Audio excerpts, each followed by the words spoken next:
Okay. All right. And we're live. What? Welcome to the Itch Network podcast. The date is 6/27/2019. I'm here with my good friend Eric. Howdy.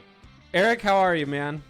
Doing fantastic. Thought you'd never ask. You can't steal my catchphrase. Yeah, I'm doing great, man. I had a busy week at work and got some gaming in this week. Started playing around with some new stuff. Saw a good movie. Saw a movie with you. Yeah, man. we went to the theaters. We saw a movie, which I don't think we've done since Captain America: Civil War. I couldn't even tell you, man. It's been a minute. That's the last time I saw a movie with the group. If you saw Yeah, it, that would did you see it? be. Did you see that with us? You did, I don't right? know if I saw it with you. Oh. I don't know. It's been a long time. Yeah, it was fun. I had a really good time. Yeah, except for the cold beers and cold burgers. Yeah, that place was a little bit disappointing. Yeah, cold beers and cheeseburgers did not impress this week. Yeah, I've heard nothing but good things, but must just be the dust or something. I'm not sure. You said that you got some gaming in? I did. All right, let's hear it.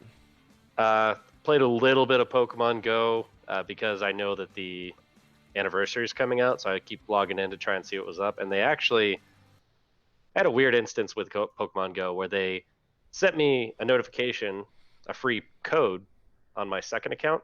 Yeah. It said, "Hey, you haven't logged in like 3 months. Here's a free code for some incubators and some lucky eggs. Go punch that in and collect that when you log back in." And I was like, "All right, you got me." So I went and logged back in, but there is no place to put this promo code anymore. There used to be a spot where you could put in promotion codes and get and turn in stuff in the shop. Yeah. It's not there anymore.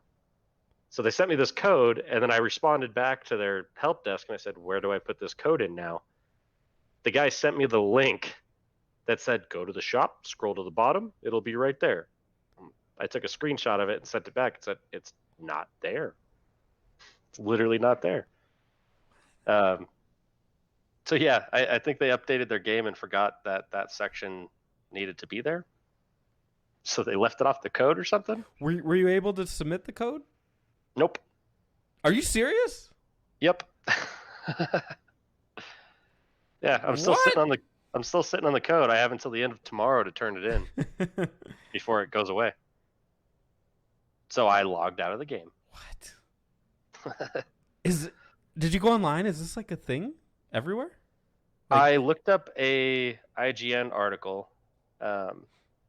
So I don't know how well you can see that, right? That there should be a promotion code thing at the bottom of the shop right there. Okay. But there's nothing there. So, well, yeah, I didn't get that. Niantic. So I logged right back out. And then just went to my main account, logged in, and just did my daily and stopped. And then played some of the new, I can't even remember, the Harry Potter, I think it's called Wizards United. Yeah. Yeah, Wizards Unite. Wizards Unite. Started playing. I'm playing a little bit of that. I'll say this: it's way more involved than Pokemon Go. There's a lot more stuff to do, but there's some game mechanics that are just not ideal. Specifically, the energy in the game. Like, imagine only having 75 Pokeballs a day or at a time, and once you're out of those, you can't do anything in the game. Like, it takes spell energy to defend yourself in combat, to attack in combat. Without spell energy, and you're being capped at 75, well, you can't do anything. Let me ask you a question that I might already know the answer to. Is there a way through real world money you can make that happen? Yep, for $1. For $1, they really quickly, because it literally, I burned through 75 energy in like 30 to 60 minutes of playing. And if I'm not near any of their inns in the game to collect energy, which even then it's a super slow rate, if I'm not near any inns, I can't get any energy. It doesn't recharge overnight or anything like that. So at that energy part of it, it's dog crap. Like it makes the game really hard to play because I don't want to shell out $1 for 50 energy that I can burn through in 20 minutes. It's not like it lasts me all day or a couple days. I Oh. I burn through energy in like 20, 30 minutes.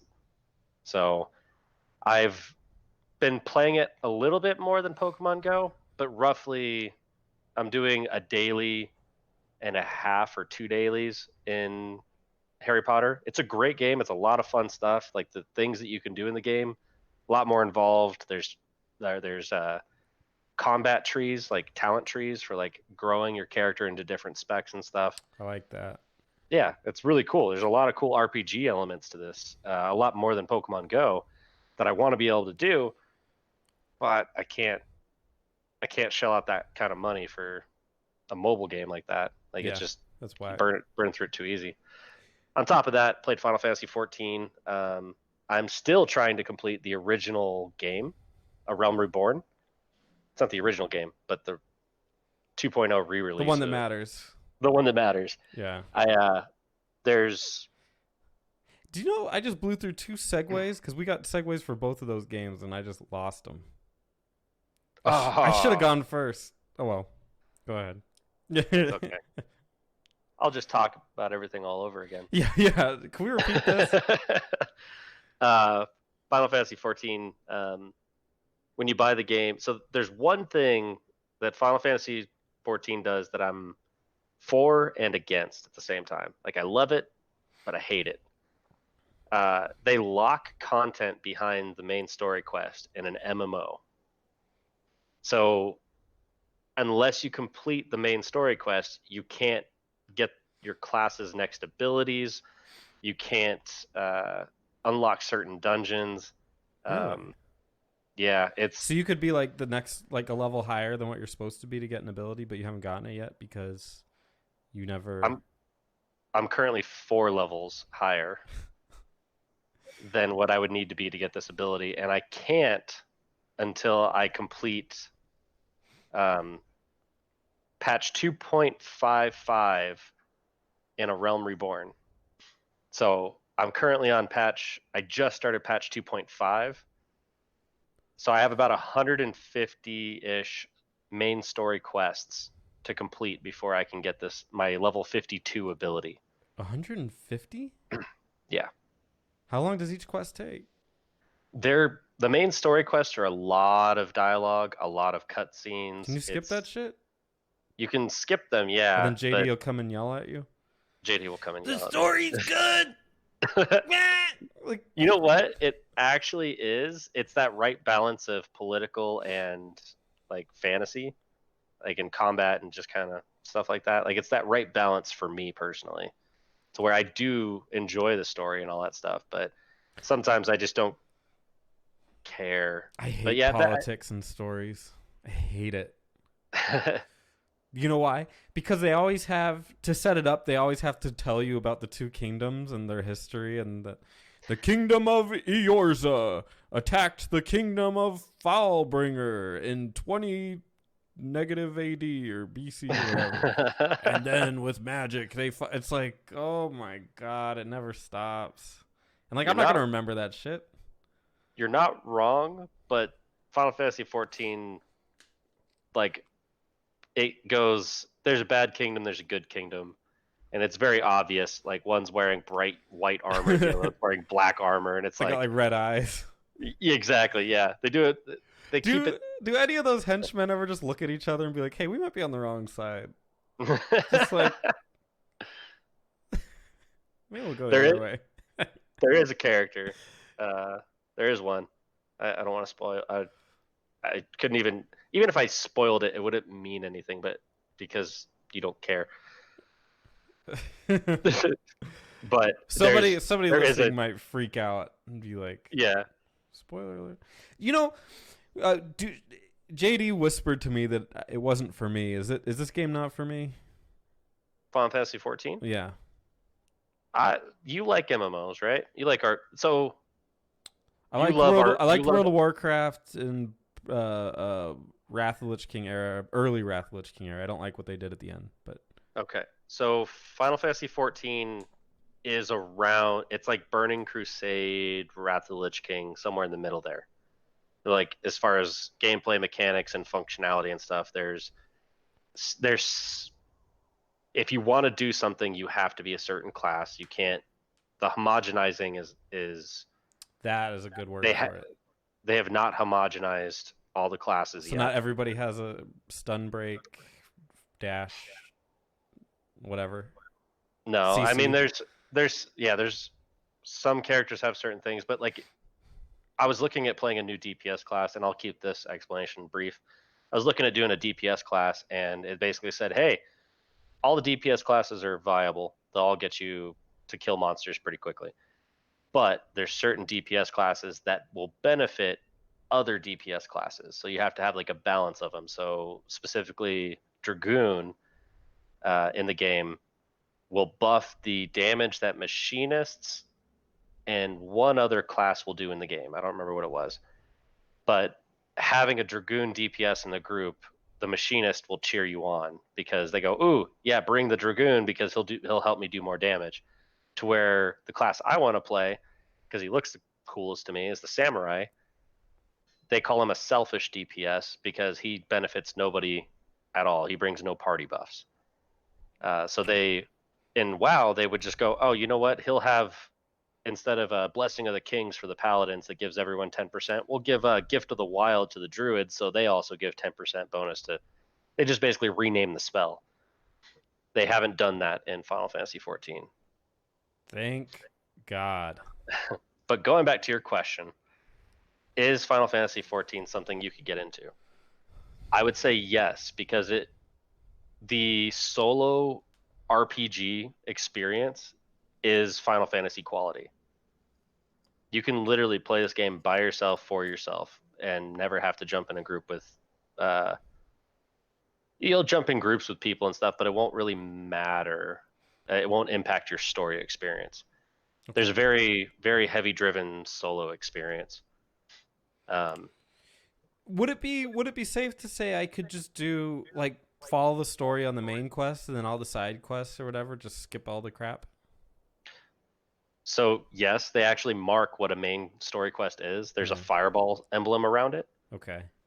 and then they have other quests that have a plus sign. That means that you unlock some feature in the game, like you unlock a dungeon or you unlock transmogging or jewel crafting. Like the plus signs show you do this quest, you'll unlock something cool at the end or unlock something. Yeah. Like one of the quests I did, it unlocked triple triad from Final Fantasy VIII. So it added a whole nother feature to the game for me. Um, the regular quest, the side quests, they just are look like an explanation point. It's very easy to distinguish what's main story and what's side quest and what's your class quests and all that stuff. But to your point, or an additional comment I need to make, that 150 quests that I said that were main story, those are main story quests. You can't skip any one of those. Those ones are all required. That's a lot of damn quests. It is most of it. Like in 2-3 hours, I can finish about 100. I wouldn't say 100 quests, but I'm finishing a good chunk of the main story quest because a lot of it is dialogue. A lot of it is go talk to this person. Now go to this city and talk to this person. Now go to this city and talk to this person. So it's almost more so the main story quests are more of like an interactive story. Oh. You're kind of just exploring. They're not like the quests aren't go kill 5 of these, go kill 5 of that, then go do this. The stories are very the main story quests are very story driven. They're there to tell you a story for that. So you can kind of there's voice acting and stuff involved, so you can kind of listen to that stuff, or you can just skip it all and just hit escape and double tap your mouse and be done with it. That's good to hear. How long would it take to get to where you are? Mm. Well, for $17.50, you can do a story skip and you can be past me. Uh, you can it'll level you a character to 60 and it'll story skip you.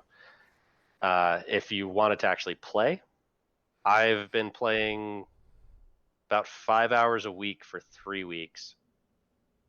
So I would 15 say hours? 15 hours over You the last started at 3 weeks. 0? No, no, no. I started at 30, right? Oh, 45. 45. Max level in the original Realm Reborn is 50.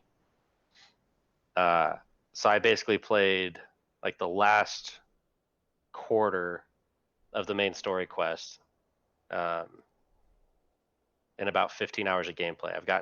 I've almost, probably in another 5 hours, I'll finish a Realm Reborn and I'll get to start the first expansion. So if we did a recruit a friend, you got that additional experience points. Uh, you could probably be caught up to me the way you play. Wait, you get additional experience points? Yeah, for recruiter friend. Oh, how fast is it? Is it big? No idea. Never done it. Maybe we'll try that. If anything, dude, you get to play to 35 for free. Oh, hell yeah. Let's do it. I Yeah. already have the damn game, but it would be nice to do it without like a subscription or something. Is that what it is? So you'd have to start a new account, Oh, but because if you already have the game and you already have your Square Enix account registered, they have a stupid rule where it has to be a brand new account to get the free level 35 stuff. never mind. The, I'm not going through that shit you went through. it's Square Enix is weird. They have just this weird account stuff. But I would like to play with you. I I will would like play. it. I will play. I will jump in there and play. Okay. All right. Do it. And I will start a level 1. I'll switch my class to a level 1 that I've never played before, and I will follow you all the way through. Excellent. That sounds like fun. So Spencer, what have you been playing? The huge trying to get through Persona Q2 probably won't by 2021, and then I'm actually playing because I got it on sale for like $8. I'm playing Shadow of the Colossus. Remember that old game? Wow. Yeah. I got The remaster or the the original? remaster. Okay. It's gorgeous, but that's kind of obvious. Like that's what it would be. That's the only reason to remaster a game. So it's gorgeous, and it plays pretty much the same as the other one. So So is it a remaster or a remake? remaster. Okay. Just bumped up to HD, which the game looked phenomenal as a PS2 game. Like that was probably one of the best PS2 games graphics wise ever. Mm-hmm. I mean, it had all the Yeah. lighting effects and all the other stuff. So it's just that game, but better looking. I love it. I think it's wonderful. Yeah, great little game. I'm like, I think I have 6 or 5 more Colossi left, and then the game's over. Isn't there 12? 16. 16. And then the crazy ending. Spoilers. God, I don't like that phrase. Spoilers? Yeah. Why? You think people are too finicky about it? They are. They're too sensitive about it. They just need to shut up. It's. Yeah, you know what? What are you like?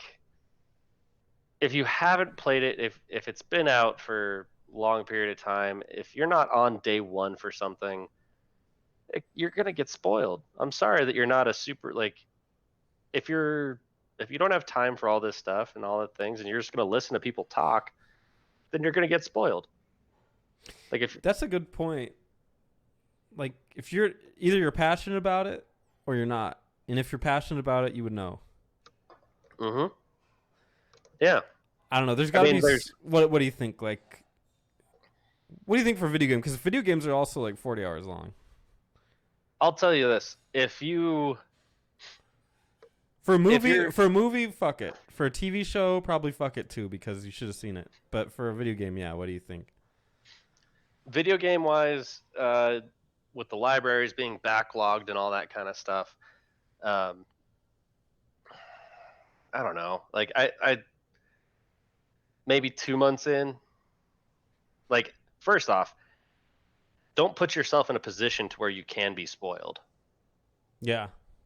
Like if Get you're out of your nerd group. geek culture on Facebook. Get off of those stupid sites, and then you won't get spoiled. And if you do, it's Yeah, because you have shitty friends. yeah.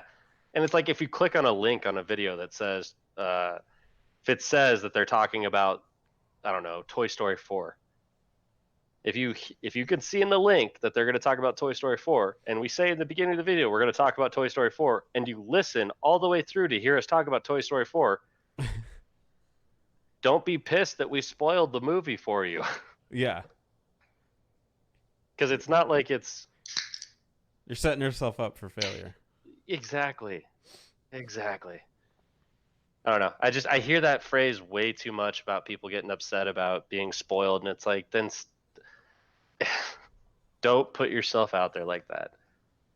If you want to not, because I'll tell you this, when JD was talking to me about the last Avengers movie that just came out, the Infinity War Part 2, Yeah.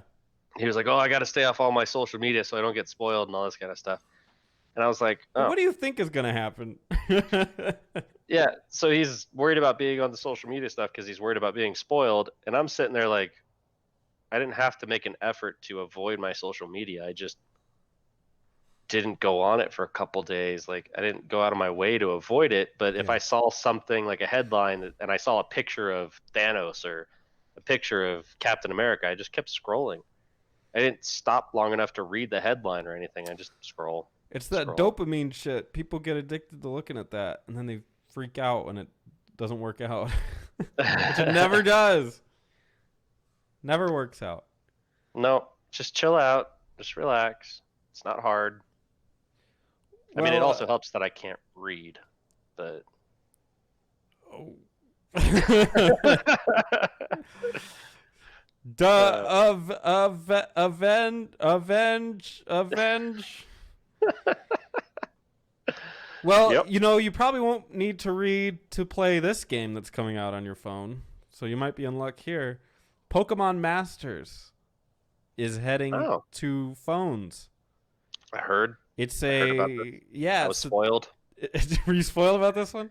I was spoiled about this one. I read about it. It didn't just release and pop up on my phone. I actually saw an article and it was spoiled. You sought it out. Well, apparently it's a 3v3 that you play online with other people, and you only have one Pokemon, and you battle them. That is literally all I know. What do you know about this game? So battles are 3v3 combat. Yeah. You your focus is not catching Pokemon in this game. It's catching trainers.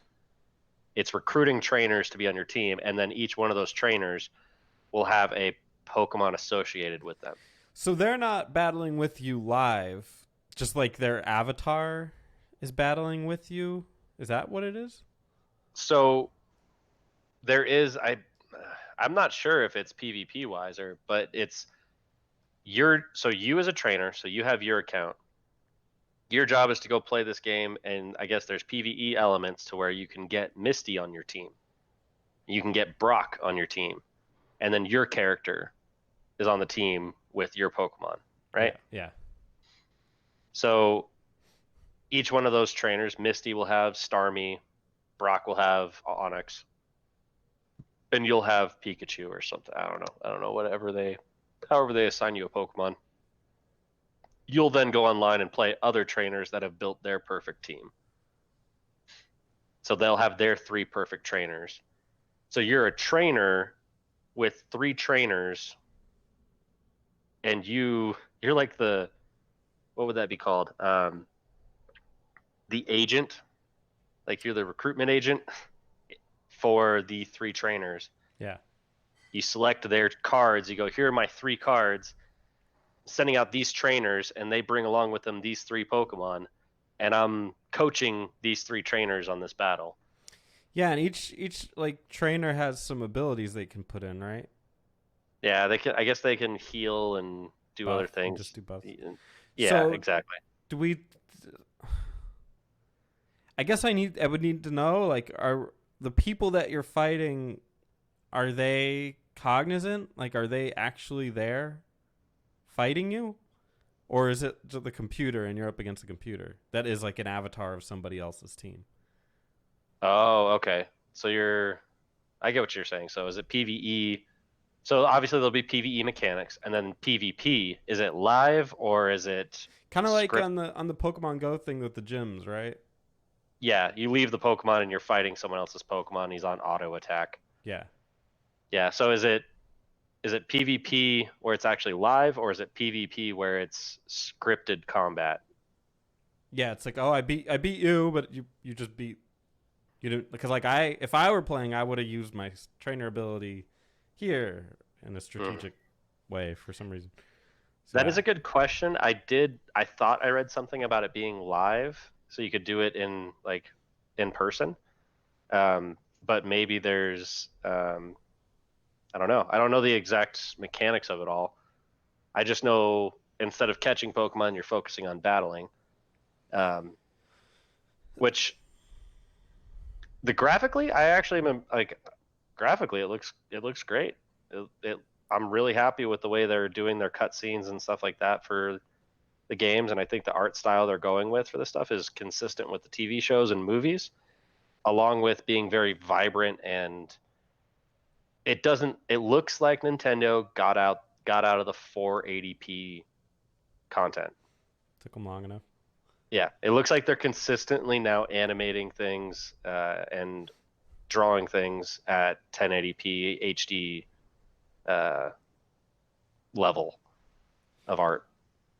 Are you interested in this game, or are you like me and you're saying that that is not news about Pokemon Sword and Shield? That is not news about Pokemon Sword and Shield. No, I agree because at this point, if you love Pokemon Sword and Shield is the highlight of Pokemon right now. Like it's doing everything that all these other Pokemon games were attempting to do, and it should be getting all of your attention. Um, the as far as this goes, it, being as much of a Pokemon Go player as I am, like how much I pay attention to that stuff, I didn't know that this was announced until this morning. Like I don't even know when the announcement was made, but I just stumbled across it this morning. Yeah. Um, I get newsletters from them all the time, and I just Pokemon Masters. What? I don't know what that means, and I scrolled past it because I didn't think of it being a new game. I will say this: why are they making so many separate Pokemon games? They came out with Pokemon Go, and then shortly after that, they came out with Pokemon Duels, which was some weird chessboard Pokemon game. And then now they're coming out with Pokemon Masters, and they came out with there's all these like Pokemon Quest.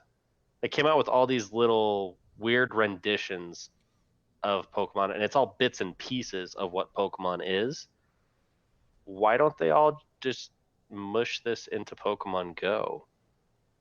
Like, why not Hmm. improve the battle system in Pokemon Go? Why not add these trainer things into Pokemon Go? Like, evolve the game you already have. The the cynic, the negative person in my brain tells me they want as many apps on your phone as possible for marketing purposes. I'm not sure. Different opportunities to buy, maybe. They're all free. Don't they have pay options? I mean, there's things you can buy in them, but you could simply just add that as a mini game inside of Pokemon Go. Like they could build up Pokemon Go by adding these additional features in there as like mini games, and you can add on to your already established game rather than Yeah. creating these separate individual entities that are lacking. Like none of them have the catch mechanics of Pokemon Go. Like the collecting and evolving and powering up in Pokemon Go, that you don't have another game like that besides the actual traditional game. Like none of them really have the same catch 'em all feel that Pokemon Go has. I don't know. That's So a good question. Why would they just create all these ancillary almost games? yeah, that's exactly what they feel like. They do not feel like a full functioning piece of Pokemon by themselves. All of these pieces together make Make a Megatron. Pokemon game. Yeah, it makes a Farmatron. Hmm. Yeah, Time that's for my 2 cents on the Pokemon Masters thing. Pokemon conspiracy theories. But I guess we should move on. Trying to think of a good segue here. Think of a good segue. Well, Pokemon was a TV show, but they're gonna make another TV show Yeah. out of a game we were talking about earlier, actually. Mm-hmm. Final Fantasy 14, kind of random. It is very random, but I'm all for it. I think it's genius, though. Well, they had the Final Fantasy 15. What was it called? Kingsglaive? Kingsglaive, yeah. Yeah, Kingsglaive. That was actually like an interesting movie. I mean, it wasn't like a amazing movie, but it was interesting. Uh, okay, I'm gonna play out a scenario for you. I was thinking about this. Final Fantasy 14, right? You got some jerk off kid that's your main character. You got these two the warring nations. Obviously, one's good, one's evil. You've already established that. Yep. All right. Whatever bullshit happens in season 1, the main characters get imprisoned, right? So boom, everything's bad, and then the camera pans out. It leaves the prison, looks into the open area, and it's moving through. Some of those weird bunny whores walk by. Whatever, they're Moogles. moved over, and Oh then no. Yep. Never mind. and then on a hill, you got a hill, right? And then you look at it, and what's that on the hill? Stuck in the dirt is the Buster sword. And then it goes real close up to it, and then it gets yanked out by a hand you don't see. And then it's like season 2. And that's your segue to season 2 is clouds in it or whatever. Because they do that, right? In the Final Fantasy 14, they got all the Final Fantasy characters. They do have events where all of them kind of pop in. I was trying to understand JD and his brother talking about this stuff, and I kind of overheard as I was going in and out of listening to the Final Fantasy 14 main story quest and listening to them talk, going back and forth. I thought I kind of heard that they were trying to make some of the other Final Fantasies. I'm gonna use the word canon in Final Fantasy 14.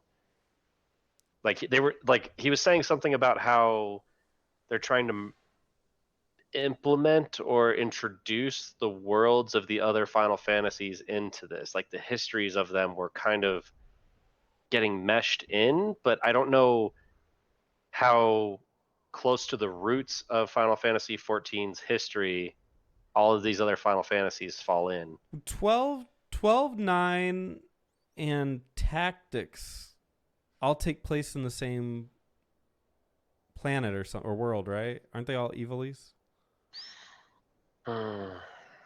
See, I'm not a Final Fantasy lore buff. I am a World of Warcraft lore buff. I'm not either. I'm pulling that out of my ass. JD would be yelling at us. I thought it was so funny that this whole thing happened on the one episode JD isn't a part of. I know. Yeah. I heard this the Final Fantasy 14 thing this morning on the way to work, and I was like, excuse me, what? Yeah, I'm all for the live action stuff. Like it's starting to get to that point. Like if you look at like Beauty and the Beast from Disney. Yeah. If you look at Aladdin, Beauty and the Beast is kind of the highlight for me. I think they did the best job of a live action translation so far. Aladdin was good. Dumbo was good. I heard bad things about Dumbo. See, I didn't think it was a bad movie. It just did not follow the original story. Did you see the original Dumbo though? Yes. That's like what, 50 minutes long or something? Is it really that short? I know it's super short. And then like half of it is just him getting drunk and seeing elephants dance. That scene in the live action, they did a really good job with that. Really? I really enjoyed That that was part. one part I would be looking forward to. Yeah, he didn't get drunk in the live action part. They did it PG and differently. Um, Damn it! I want my elephants drunk.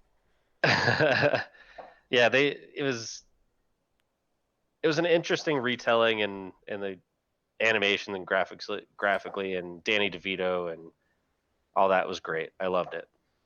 But it was not like with the direction that they're going with live action movies and content TV show and the Marvel series and stuff and superpowers and the cinematography and the what do you call it? The studios that are working on the special effects. Yeah. Like all that stuff is getting really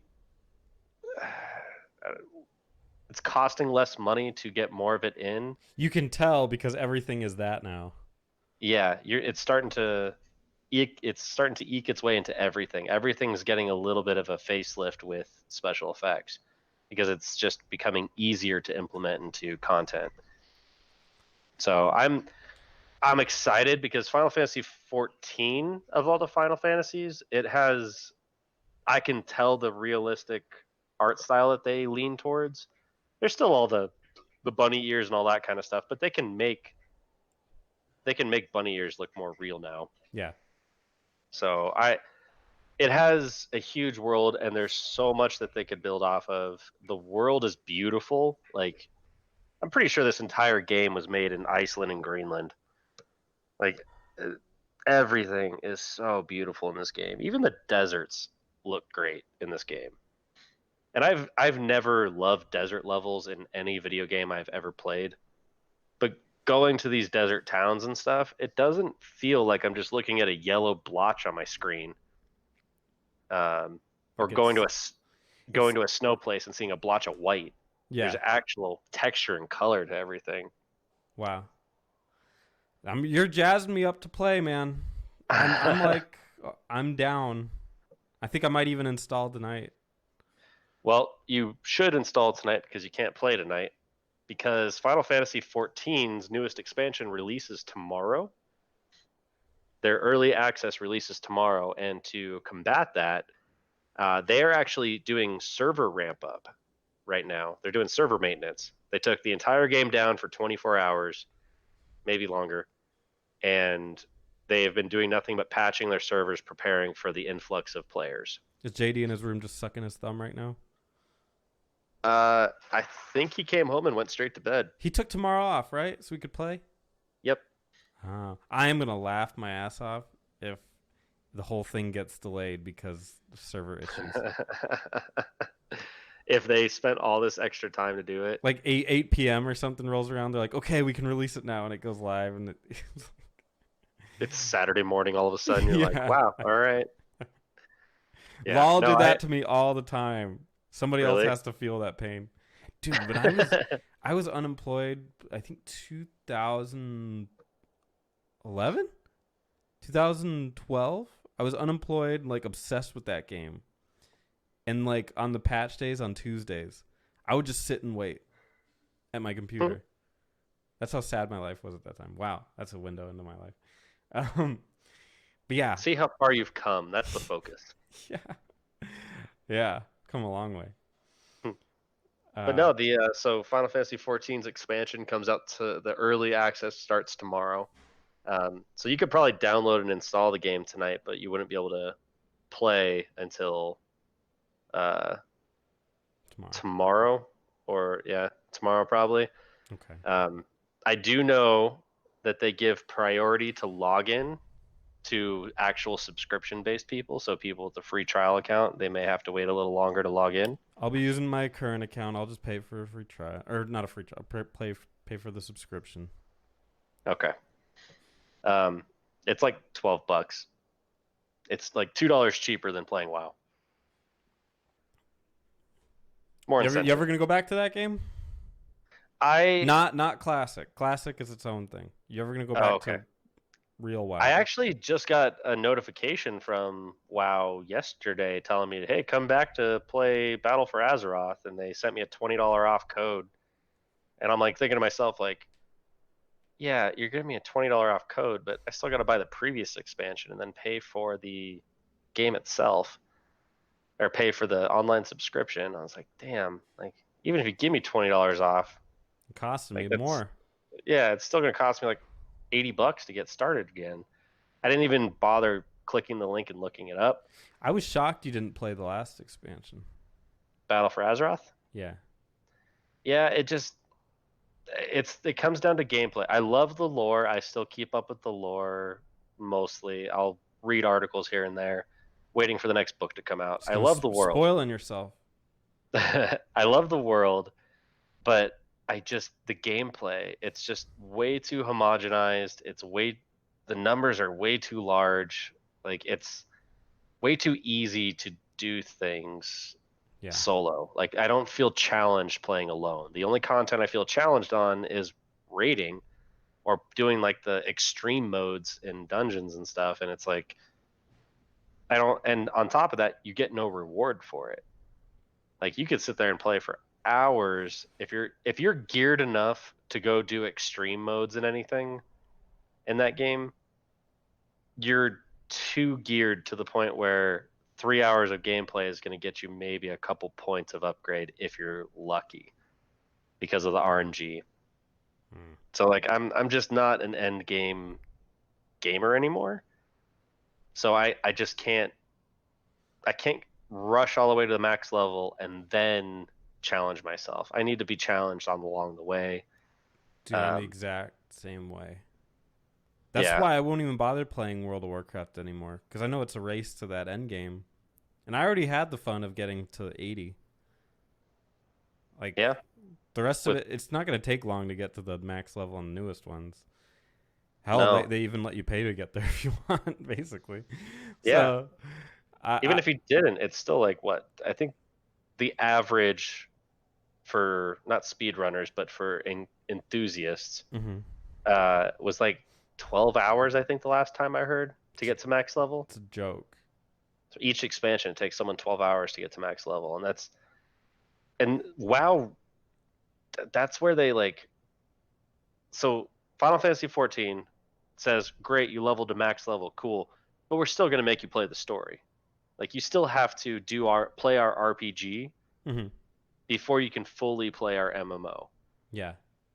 So there's still stuff to do. Like they level sync. So if you're JD level 80 coming to play with us at level 5, his gear and everything will be scaled down to like a 5.5. He'll be a level 5 character, but he'll have a bonus to his stats. So he'll be like a level 5.5 character compared to our level 5s. Yeah. So they scale down drastically. They even take away spells from you. So you go back down to the spell list that you had when you were level 5. Dang. But they give you experience points in relationship to your level 80 character. So you That's get cool. 5% on your level 5 bar, but then when you you level sync back up, you get 5% on your level 80 bar. So it just makes It's never a waste of time to help somebody it's out. yeah, it's never a waste of time to help somebody out. You can Unless I always guess you're like top level at everything, which most people probably aren't. even then you get the end game currency that you can then spend on things, or Oh. you get currency that you can use to buy transmog stuff, and like it's just you can buy crafting materials that you can then turn around and sell in the auction house. Like there's some benefit all over the place. So I wanted to wear this necklace to front that it's a Bowser necklace. But I just look like a cholo. hey, you got that Bowser? You got that Bowser, dog? Um, well, I guess if they use this TV show release information as a way to get people excited to play the game, they succeeded because I'll probably play. So Dude, I'm all for any kind of experience I can get with some kind of Lord of the Rings, like magic and uh,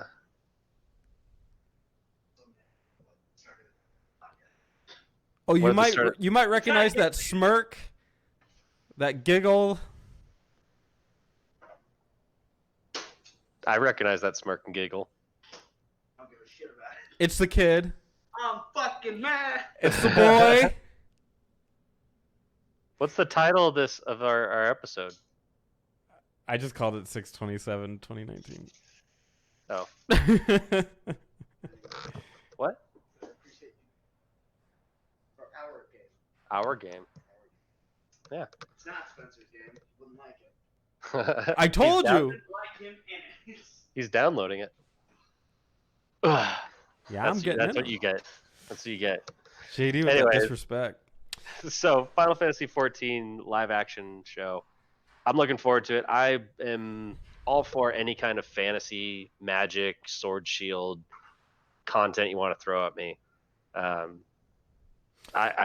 all for it. More Lord of the Rings. I think my girlfriend is building a house inside my house right now. So thank you for that. Has no concept of sound, no concept of anything. Anyway. Well, you might be looking forward to that, but Microsoft, Sony, and Nintendo are not looking forward to the tariffs being imposed on China. Do you believe that? Donald Trump is putting on some tariffs from China, and it's going to cost everybody a ton of money. This isn't just video games, but since we're a video game podcast, let's just keep it in that scope. Okay, the manufacturers warn that, and I'm getting this from Forbes. Take that what you will. The manufacturers warned that a new tax could affect 220,000 United States video game jobs at large and small businesses. Quote, I'm not sure who said it, but just this quote. Economically, the video game industry contributes substantially to the U.S. economy, and its year-on-year growth is impressive. The U.S. video game industry generated total revenue of $36 billion in 2017. There's a typo in here. I'm not going to read it. And $43.4 billion in 2018, reflecting over 20% in growth. This industry directly and indirectly employs more than 220,000 people. 99.7% of video game companies qualify as small businesses and can be found in each of the 50 states. Many develop software for video games across the range of platforms from PCs to mobile, yada, yada, yada. Another quote, in 2018, over 96% of video game consoles imported into the United States were made in China. The video game console supply chain is developed in China over many years of investment by our companies and our partners. It would cause significant supply chain disruption to shift sourcing entirely to the United States or a third country, and it would increase costs, even beyond the cost of the proposed tariffs, on products that are already manufactured under tight margin conditions. Yeah. Yep. So basically what they're saying is Our games are going to cost 25% more. DLC! What they're saying is that you could... So if the tariffs happen, either they pay the tariffs, which is already going to be crazy expensive, or they move it to another source, which the cost of doing so would be the same as the tariffs, or maybe even greater, because of everything that they have rooted in China. That's kind of seems like what they're saying. So it's really a no-win situation with these tariffs, according to Nintendo, Microsoft, and Sony. Yeah, I just sent you a public document by Joseph Barloon, the General Counsel, Office of the United States Trade Representative. Yeah. It looks like they're talking about how, due to the complex supply chain of video game consoles and just the hardware and everything and all the tech that goes inside it and so on and so forth, computers and whatnot, that over 95%, over 96% in 2018 of video game consoles were imported to the U.S. from China. Yeah. They're So screwed. if they're going to tax, I mean, that's basically 100% of the video game consoles. And with PS5 around the corner, Xbox, I don't know, what are they calling it? Xbox I think it's called Scarlet right now, and it's going to be called something else later. It's going to be the 721. The Xbox One again. They're just Dude, gonna call it they Xbox could just One. call it the Xbox One again. They should just call it that. It's just gonna. They're not even gonna put the again at the end of it. It's just gonna be called Xbox One. What's up, Leo? Ignore JD. His meanness is not needed here. Yeah. All that stuff apparently is just deeply rooted in China, which was a mistake. Sounds like, according to Donald Trump. Yeah, and I understand. I understand them wanting to tax it. I get it. I get them taxing it because we want to source more jobs here. We want to. I get the concept behind it. Yeah. And I get that this encourages it. This discourages large corporations from outsourcing jobs. It doesn't stop them, it just discourages them, and it encourages them to provide those jobs to companies, new startups or whatever here in the US. I get that's the intent, but the ramifications is that as a consumer,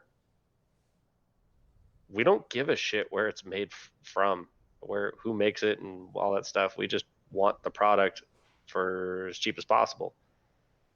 And this is just going to raise that cost because the consumer is the one who has to pay the increased costs of doing business if we want to partake in this stuff.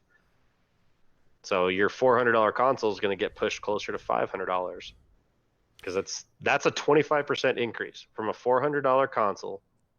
It's going to raise $100 to combat that 25% increase and go to $500. Do you remember we were talking about the Google Stadia? Mm-hmm. That's looking so much juicier now. Oh, I didn't even think about that. They don't need anything from China. They don't need any hardware, no. They probably get a lot of the mechanic stuff from there, but not like they need to create a bunch of consoles to ship. Yeah. Dude. Wow. Google Stadia is just kicking back right now. They're just like, yep, all right. We made a good choice here. Yeah, clearly we're in the right. They probably knew ahead of time. Assholes. Right. I'm actually for all this happening for purely selfish reasons. I just want a recession to finally happen so I can get a good discount on houses in a growing market. But that has nothing to do with video games. That's specific to something for me. Yeah. Funny nerd Leo says people didn't buy the PS3 nor 3DS until it was at a value they deemed worthwhile. In business, it will always be what's the highest price we can ask for this, and that people will still buy the product. Yeah, but it's a little bit more complicated with if everybody has to raise their price. It gets a little bit. It's not competition. It's like. It's almost like inflation, like a wage. Massive inflation or something. Yeah. But the ones that matter will still be successful. It's just that I feel like fewer will be that. I don't know. We'll see. It's hard to say. And I'm sure there's going to be a creative solution, especially for Google. Yeah. What I actually see happening, like if I had to take a guess at how this would actually play out, consoles won't change price. They'll stay the same. Companies will just eat more of that, but then your video game cost is going to increase. Your cost of software is going to increase. You'll probably see more of that DLC. Yeah, well, in addition to that comment, because you made that comment earlier. Yeah. The main story of a game, what you buy originally for $60, what I presume will turn into $70 a game. It'll be $65 or something like that for a video game, and tax it'll push it to 70. In addition to that, the actual playable content from your original purchase of $65 or $70 will be hours less because it's going to take them longer to produce the content now with the reduced labor force because they're not going to hire as many people now. When they can't go on crunch time because they'll get yelled at by Kotaku. And then they'll get yelled at for crunch time.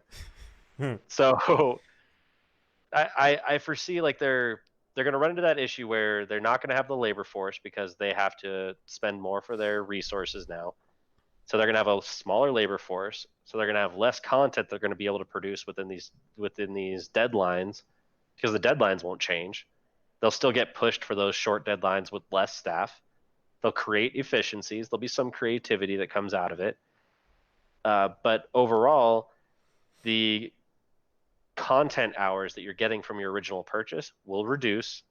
Your cost of game will go up a couple bucks, and the DLC, like you said, will become the if a game is successful at launch, they will push that DLC harder because they're like, oh, people like this game. Let's pump out more DLC. Start working on this. It's Yeah. going to be one of those. It's going to be a patch game where your patches come out repeatedly and frequently after, and you're gonna have to pay for those patches. Dude, I think Leo's part of the Itch Network. Listen to this and tell me Hmm. that it doesn't vibe with you. He said, I know it's anecdotal, but when I had GCU from Best Buy, remember that? Yeah. I'd buy so many more games than I buy now that I don't have it. Only 20% difference, and it changed my spending habits almost 100%. Dude, It, totally. dude, yeah, 100% me as well. I mean, I had it. Thank you, Majority. I love you. Um, uh, when I had it, I switched over to Amazon Prime just because I could get it delivered instead. But I would go on like shopping sprees on that because I'd get 20% off. And then as soon as it happened, I completely cut off Amazon Prime, so I'm not a Prime member anymore. Which is, I guess it doesn't really matter because I barely buy anything from it anyway. And then I buy like one game on there like like maybe 3 times a year. Wow. Yeah, when GCU went away, like I still have till the end of July to get points on it, Yeah. but I don't get my 20%. I don't think I get my 20% off anymore. I think I just get points that I can still burn. I can still use. I don't really remember because my Yeah. subscription for it ends here soon. That was an amazing thing, getting a new game for 20% off. That was Yeah. like, I'll just get every game that comes out. I mean, that's awesome. And On then top of fuck on that. top of that, they had bonus games to where if it was you could pre-order games and get a bonus like $5 or $10 off your next purchase on top of your 20%. Like they were taking games that were like $60, bringing it down to $47, and then giving you a $10 discount off your next game. So you're going from spending $60, $65 on a game to spending 47 minus 10. You're spending Yeah. $37 on a game. That was I my habit. Buying games and then putting your Gmail account. That was our Itch Network like credit card fund or something. It was weird. It dude, was funny. at the peak of our purchasing when I had everyone using it, at the end of the year, I had a report that came and said, "Oh my God, you're a platinum double star, like amazing member. You spent $20,000 this year because I had so many. It was like 22 or $23,000 because I had people buying their. They would use my account and buy their dishwashers, their stoves, their just everything. They bought everything from it. Anytime someone was doing a house upgrade, I'm like, "Hey, can you punch in my email?" And they'd punch it in. They wouldn't gain anything from it, but they're like, "Okay." They punch in my email. I'd get all these points, and I'd walk into Best Buy and be like, "Here's $60 of store credit. Give me that game for Yeah. $47." Just a baller walking in there. Yeah, and I had unlocked all the perks they could possibly give me that first year. I swear, Funny Nerd Leo. I keep calling him Funny Nerd, but that's his channel name. Leo was like part of the Itch Network or something. He said, "Then you get so many points for doing a review online." We used to do that shit. Yep. We used to try to game that system as much as we could. I remember. Oh man, the memories of that. Just rolling in. Yeah, as soon as they announced that it was going away and that they're taking it away, I think I literally went and bought 3 games that were in my wish list that night and was like, "Nope, I'm cashing this in now. I'm gonna burn all my points." I was like, "I'm gonna burn all this stuff right now," and then I haven't bought a game since. Pokemon Let's Go think Pokemon Let's Go was the last game I got to use points on. Yeah, that was bullshit. So, But yeah, they it makes clearly, I guess they canceled. They weren't making the money they wanted off of it. So no, they weren't making the money they wanted, but I will say this: they got me 100% away from GameStop. I was oh sometimes, yeah, no I was, doubt. I was sometimes using GameStop. Prime, like if I saw a GameStop and a Best Buy, it would be whichever one is on the right hand side of the road, so I didn't have to make a left hand turn. That's the one I would go to. Now, if I see a Best Buy, I'm like, I'm going to remember where that location is, and I'm going to figure out how to get there and skip all these GameStops. Oh yeah, there was no I need to lost go to GameStop. You no, spent because an even extra what, $15? yeah, because you're buying a used game for $55 or $60 after tax instead of spending 65 for a brand new game, Yeah, and then they buy it back from you for $5. yeah. Best Buy, did you know that they did trade in? They still do. Best Buy does trade in for games and hardware and all that kind of stuff. Yeah, I don't know. I've seen a bunch of Best Buys that take the trade-ins. I don't know. I guess the one near me does sell the used games. I barely look at them though. I do most of my shopping online. Sadly, I think most people Yeah, are going that way. no, and it makes sense too. I mean, especially at this point, because I'll say this: it's very rare that I find something cheaper in store than I do online. Oh yeah. Well, and I'm not a super physical guy. Like in my community, they're like obsessed with physical games, and they literally won't get a game if it's not physical. I remember when Ori and the Blind Forest came out, and they're like, "We're not getting it until it becomes physical." Like they waited for it, and I think eventually it did, and then everybody got it. But I was like, "That's crazy." Like the deals you can get on digital games is ridiculous. Yeah. I got that. I mean, it's gonna be. JD and I are gonna stream it at some point. That weird computer like AI game. I can't remember what it's called. Detroit Become Human. I got that Oh for yeah. for $8 online. Just for. I mean, I don't have the physical case, but who cares? It's $8. Like Yeah. that's dirt cheap. That's cheaper than a movie, and it's like a really long movie. The thing is, like, and I agree that physical Best Buy transitioned me from going digital to buying physical. I would not 100% without their 20% off. I would have gotten all these games digitally. The benefit of having them digitally is the fact that I don't have to get off the fucking couch and plug in a disc so I can play it. Like that's become an annoyance now. Like when it's like, I don't want to play this. I want to play. Oh god damn it! I got to go find that disc. Bye, There's that. Leo. Thanks for joining. Yeah, thank you. There's that little annoyance um, of having to get up and get the disc and all that kind of stuff. But digitally, yes. If you, as I've gotten and slower at completing games, I love digital because I can pick up games that's so cheap. Like I freaking Heavensward, Final Fantasy 14, free. I picked that game. I picked up the expansion for free, and they're currently still selling the first expansion for free. Right now, Spence, if you bought all of the expansions for Final Fantasy 14, uh, individually, obviously, $60, and then I think $40, $40, $40, right? So you're talking $180 for these four games if you went and bought them all physically when they released, right? Yeah.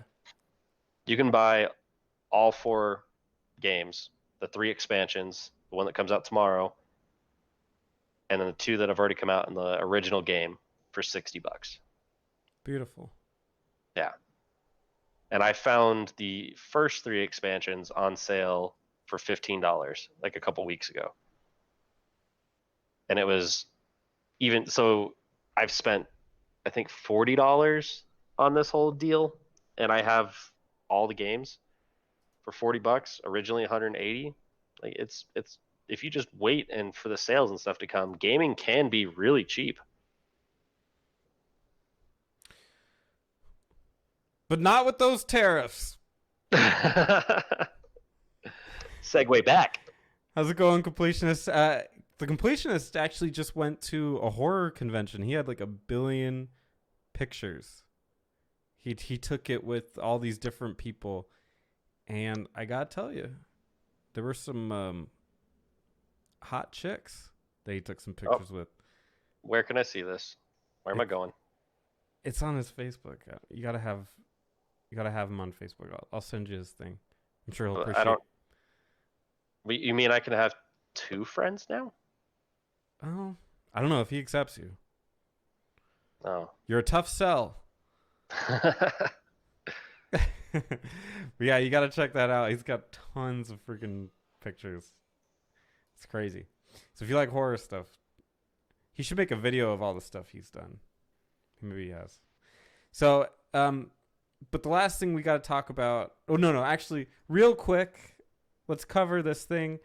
We like to talk trash about Kotaku on here, and they released an article called "The Human Cost of Call of Duty Black Ops 4." The human cost. The human cost, and it's a sunny little article. One Friday afternoon a few weeks ago, the developers at Treyarch held a happy hour event to welcome the summer interns. There was pizza, beer, and jubilation for everyone at the studio behind Call of Duty Black Ops 4, except the quality assurance testers, who had to leave shortly after they got there. QA, this is a quote, QA was told we were only allowed down at the party for a max of 20 minutes, and we, quote, really shouldn't drink anything, end quote, because we still had to work, said one tester. It sucks, but honestly, we're pretty used to getting these sort of rules when they do any parties here.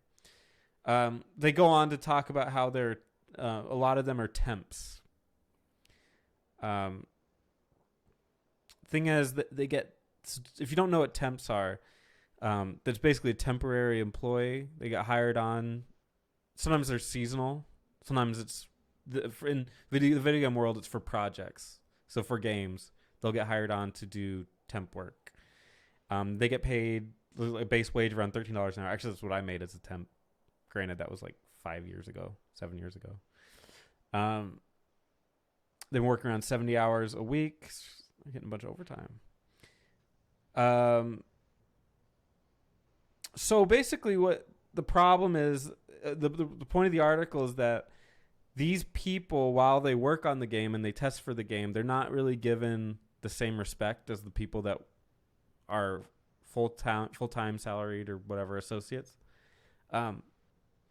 But having been a temp before, I have some, I guess, quote-unquote horror stories in this industry, and they aren't much different than what I'm reading here. No. No, the problem is that with labor laws, they have to delineate a temporary associate from an actual associate. You can't. You have to be very specific on them being separate, because if you're not, you have to start paying them. You have to start giving them benefits and doing all these things if you aren't keeping it separate. And that's why in my old job, I remember when I was a temp, we couldn't get invited to, little get-togethers. We couldn't be included in emails that had like, we're getting together for beer at this restaurant for so and so. You couldn't do that because you have to separate those kind of employees. It's a shitty thing. I understand that it's not necessarily ideal, and it kind of feels bad to be part of a group of people working hard but being separate. But if you're going to call it out like that, you should be calling out the whole point of temps, not specifically Activision, because they're an easy target. Treyarch. Yeah. No, yeah, it's not. There's a thing called temp workers in the United States. I don't know if it expands outside of the U.S. if other companies call it different, or if other countries call it different things or whatever. But it's temporary work. You get paid less. You're contracted basically for a certain amount of time because they have peak seasons. They have crunch time that they need to hit their hours. So they temporarily hire you to do a very specific job, not to eat everyone's bagels in the office. Yeah. Yeah. You were literally only there to work the stuff that they don't have time for. You're doing all the busy work. Yeah, I remember we were giving out candy once as like a thing for like it must have been Halloween or Christmas or something. And I was training a class of temps and I had to sneak candy in cuz I felt so bad. I was like just if anybody asks, we were just working hard and then here's some candy. You brought this from home. Yeah. So, yeah, I mean the rules are very clear and it's pervasive throughout the industry. It's not just a video game thing. It's not just an Activision thing. I I love how these websites like to shit on certain companies. If they can get EA doing something bad or Activision doing something bad, then they'll do it. But this goes on for everybody. So Do you think that the person who wrote this article is a temp? no, A temp for Kotaku? this is really it's not about Black Ops 4. This just happened at his office. He's Yep. just trying to it's very symbolic. I think Jason Schreier, I think everybody that writes for Kotaku are entitled little brats. That's my opinion on Kotaku. I would guess they've never worked a real job ever in their life. They don't understand this. Yeah, I think that's a fair assessment. That it's just I don't even know if all right. Let's just say that they're playing devil's advocate and they're just doing clickbaity stuff and they're trying to get the video game community to get all in uproar because their video games are getting delayed. That all these actual business practices are being frowned upon because their Friday night entertainment is getting delayed or it's impacted. Yeah. Like I really don't know why. I mean, the crunch time thing that we heard last week and this, why are temps treated so differently this week? It's like it's such basic business practices that it's just Yeah, it's a bunch of freaking children that yeah. they don't know and they're like, "Oh, this doesn't seem right." It's like, "Well, maybe it might not be right. Let's not say it's not, but you need to target everybody. You can't just focus on the people that you want to focus on." Because I get it. They want to shit on Activision. Everybody does. But it's not fair. I'm sticking up for him. Sticking up for the little guy. For the little guy. If anybody needs protection, it's Activision. But yeah, I mean, they have been shrinking over the years. I bet you if you empty all the temps out of their building, it'll be a pretty small team. Well, that'll probably happen in a couple months. So. Yeah. Every year, once all the video games have released, all of a sudden these offices become empty and people go, "Oh, all the layoffs." It's like, no, they just got rid of the temps. All right, you ready for the last topic tonight? Yeah. This should be pretty quick, because we're not really a movie channel, but we watch movies sometimes. And this weekend we got pretty busy. We saw Toy Story 4. We did. You gotta bring me.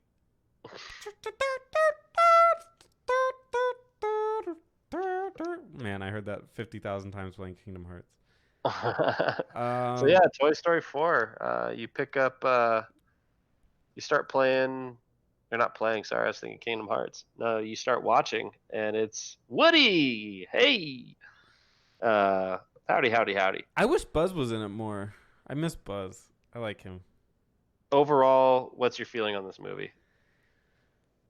Well, for one thing, it wasn't the worst movie I saw last week. Talk about that in a second. Talk about that one in a second. It was a reminder to me that while I'm told that Pixar movies are supposed to be movies for everyone, like they're supposed to be something that the adults can get into as well as the children, I definitely felt this one was for kids. Oh, really? Yeah. I did not feel like it was targeted towards me at all. Um, very very little of the humor really hit me except for probably Key and Peele stuff and maybe the guy on the motorcycle. Guy on the motors. Oh, Duke. Duke I want to say Nukem, but I know that's not it. Nope. Duke Duke McCain. he's Duke Kaboom. Duke Kaboom. Thanks, JD. JD with the save. Yeah, I think some of those characters were fun. I think the message of the movie, you know, is what it is. I guess I don't want to spoil it. We just had a big old thing on spoilers. Mm-hmm. I'm hoping that means it's the end of the series. So I think it's the end of. Blah, Yeah. blah. Blah.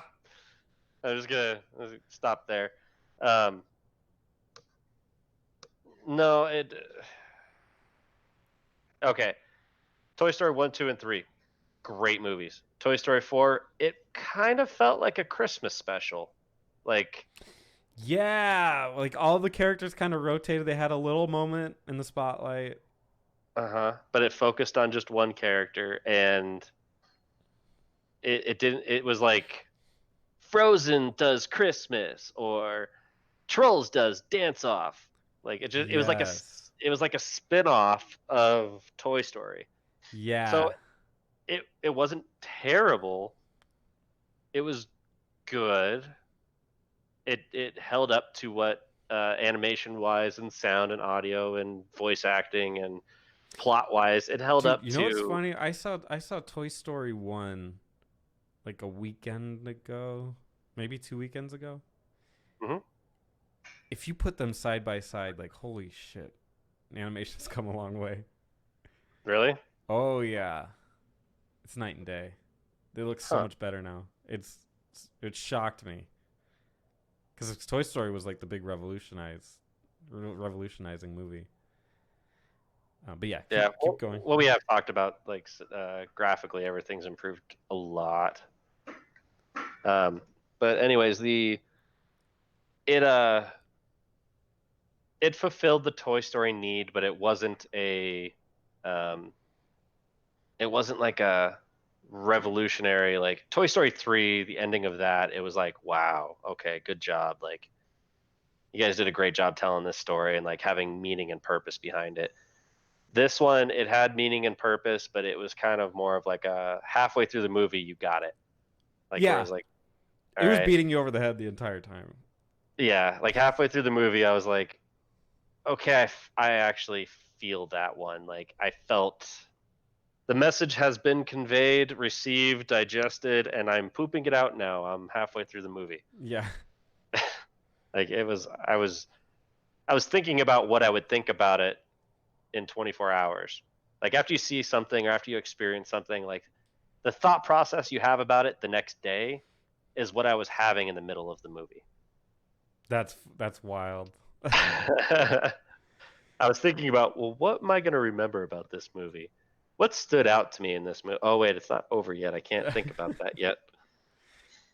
I would argue So Key and Peele that stands out not as much as you might think, but stood out it to me. stood out as annoying to me.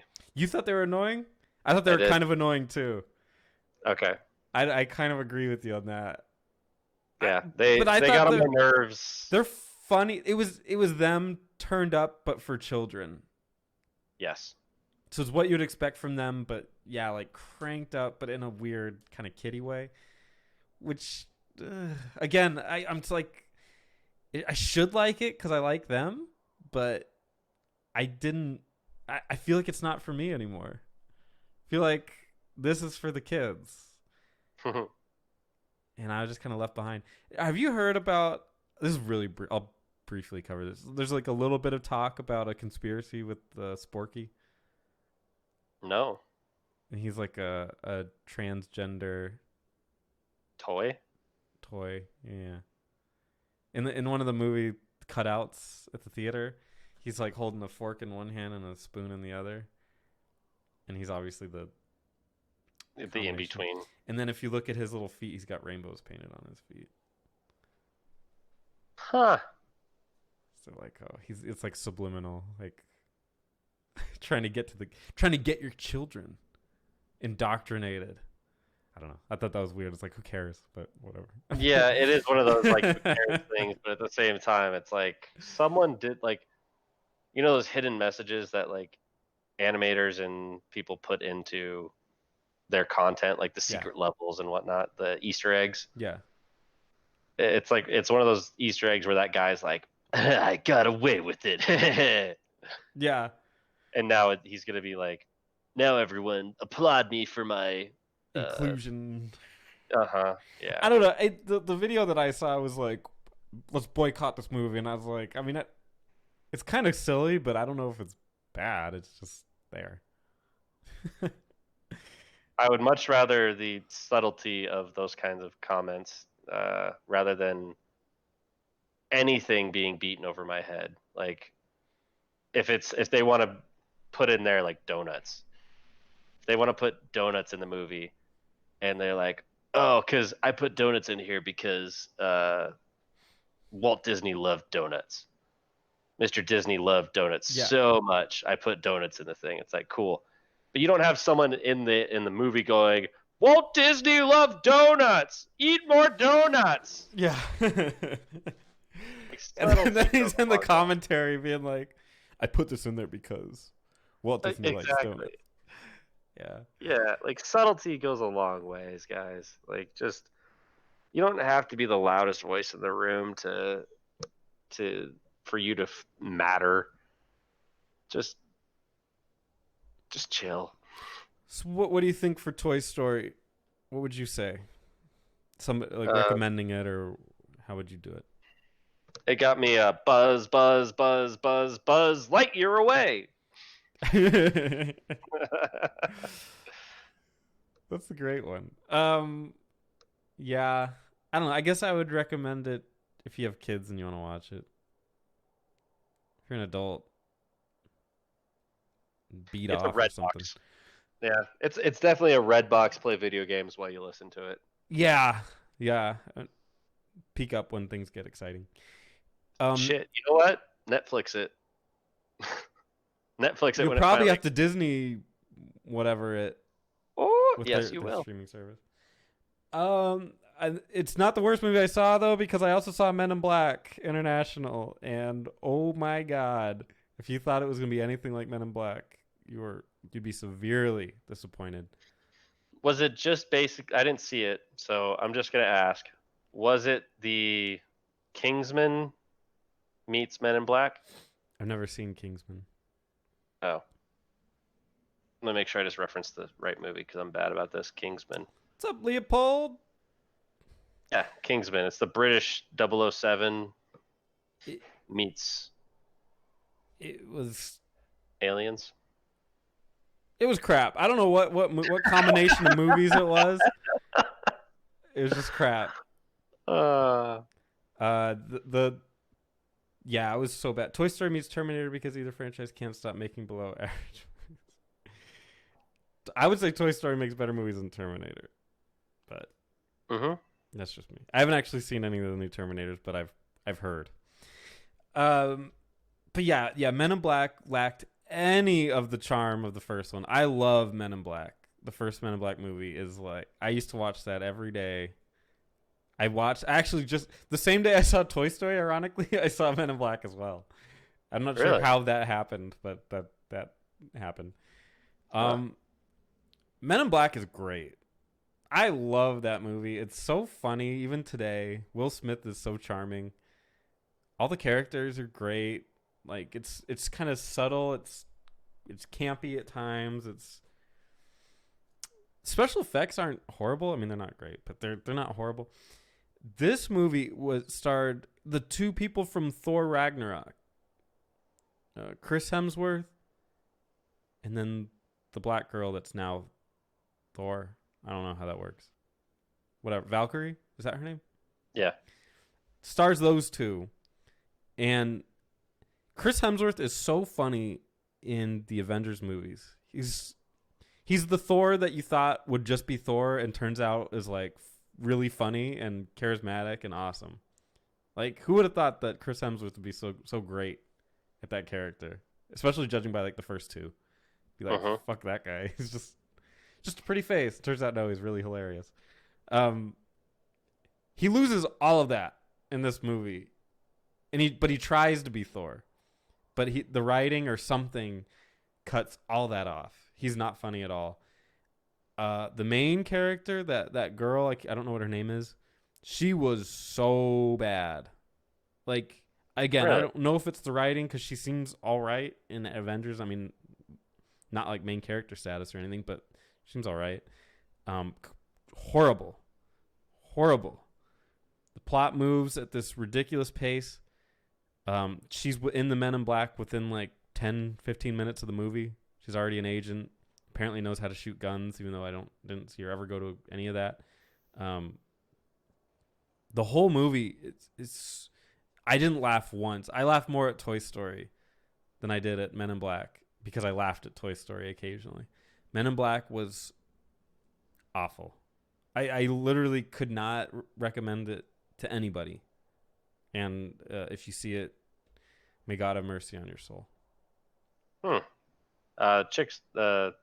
Valkyrie and the girl you're talking about, her name's Tessa Thompson. Yeah. It's a cool name. It is kind of a cool name. I'm down with that.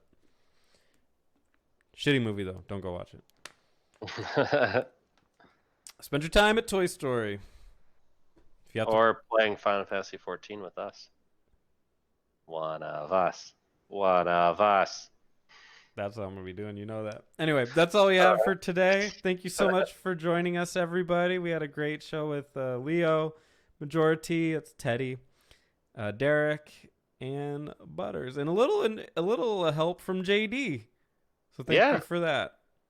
Appreciate you, JD. Who's here but not on the show. I don't know why. He just chose. He made his choice, and I don't think it was the right one. But that being said, Eric, got anything to say to the people? Play Final Fantasy 14 with me. Okay, I will. All right. See you guys next week. Bye-bye.